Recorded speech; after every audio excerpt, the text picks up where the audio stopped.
இன்றே டவுன்லோட் செய்து உங்கள் ஃபேவரட் ஷோக்களை என்ஜாய் பண்ணுங்க. அந்த லேண்டோட காஸ்ட் அடுத்த 5 வருஷத்துல எவ்வளவுதான் அதிகமானாலும் அது 200 கோடியை கூட தாண்டாது. ஒருவேளை 10 வருஷம் எடுத்துக்கிட்டா கூட அதுக்கான இன்ட்ரெஸ்ட் கூட வராது. அப்படிப்பட்ட லேண்ட 500 கோடி கொடுத்து வாங்கின முட்டாள் ஜெயிச்ச மாதிரியா? இல்லன்னா அவ்வளவு தூரம் கொண்டு போய் அவனை வாங்க வச்சேனே நான் ஜெயிச்ச மாதிரியா?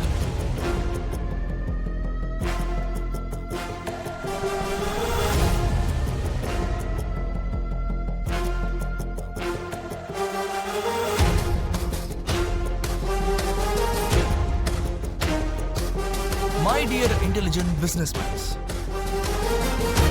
ஆக்சுவலா யார் ஏலம் எடுத்தாலும் சரி லாபத்துக்காக தான் பண்ணுவாங்க. ஆனா நான் இன்னைக்கு இந்த ஏலத்தை எடுத்ததே என் காதலுக்காக.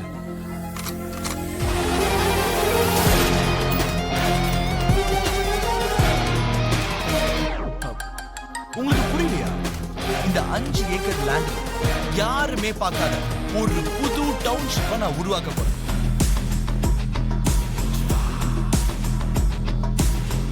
யார் இந்த சிட்டிக்கு வந்தாலும் அத பத்தி மட்டும்தான் எல்லாரும் பேசணும். அந்த டவுன்ஷிப்புக்கு என்னுடைய வருங்கால மனைவி பேரையே தான் வைக்க போறேன். And her name is பூமி.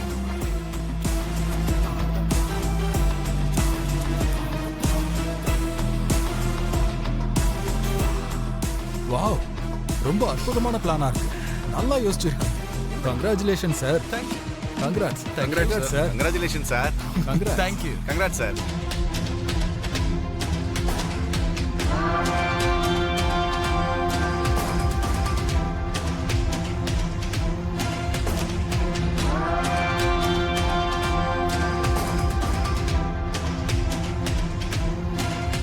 Super sir.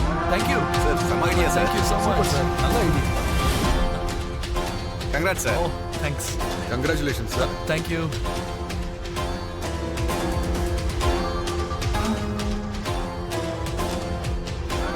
பூமி என்னோட பொண்ணு. அவ பேரை எதுக்கு நீ யூஸ் பண்ற? எப்ப பார்த்தாலும் உங்க பொண்ணுன்னு சொல்றீங்க. அந்த பொண்ணு உங்களுக்கு தான் பிறந்தாளா? ஏய், மச்சான், வேண்டாம். கவர்மெண்ட் அஃபிஷியல்ஸ் எல்லாரும் இங்கே தான் இருக்காங்க. ப்ளீஸ் கோவப்படாதீங்க, ப்ளீஸ். இப்போ நான் சொல்றேன் கேட்டுக்கோ. பூமி தான் என்னுடைய வருங்கால மனைவி.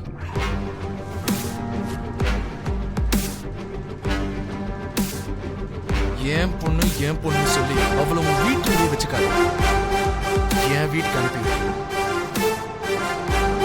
நீ அனுப்புறியா? இல்லனா சரி சரி சரி. அப்படி இல்லன்னா நாளைக்கு சரியா 10 மணிக்கு நானே உன் வீட்டுக்கு வருவேன். பூமிக்கு பொட்டு வச்சு அவளை கூட்டிட்டு